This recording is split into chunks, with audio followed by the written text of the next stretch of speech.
Now, in Boulder Valley schools, this new school year the new year rather, will bring new cell phone restrictions for students. Denver 7's Christian Lopez sat down with some local high schoolers today and explains why this is happening.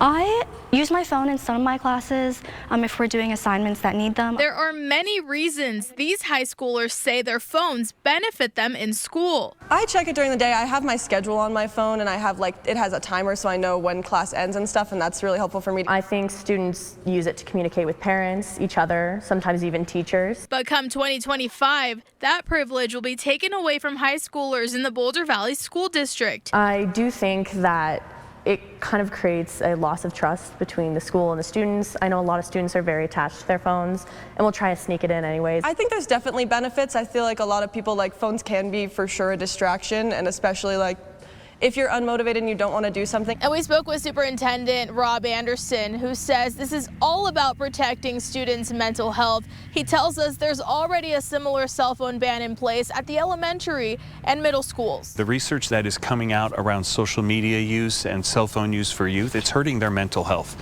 Our school board cares deeply about our kids and deeply about their mental health, and so this policy is in response to that. I just wanted to talk about the phone policy. Tuesday, the school board passed a bell-to-bell ban, which will prohibit the use of cell phones all day, even during lunch and passing periods. To make sure that we're creating the right environment, setting the right conditions for students so they don't have to overly rely on social media and cell phones, that they're focusing on face-to-face interactions with their peers, engaging in their lessons in classrooms without distraction. He says this is not a policy intended to punish kids for using their phones, but aimed at helping them in the long run. This new ban will go into effect in January. The superintendent says they are still trying to figure out how exactly this will be implemented and what some of those exceptions will be. In Boulder, I'm Christian Lopez, Denver 7.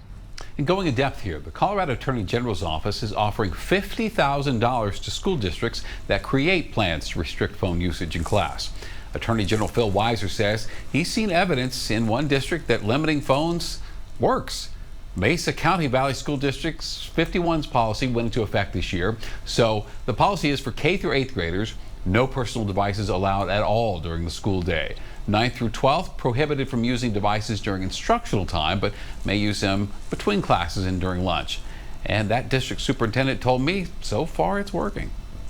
The feedback has been overwhelmingly positive, and that's not just from families and staff, but also hearing directly from our students. They're just reporting that kids are paying more attention in class. They're actually socializing more with one another. Now, some students told me they were concerned about parents being able to contact them in case of emergency. But Hill there says that the schools still have landlines, so you can always get in touch with your student if needed.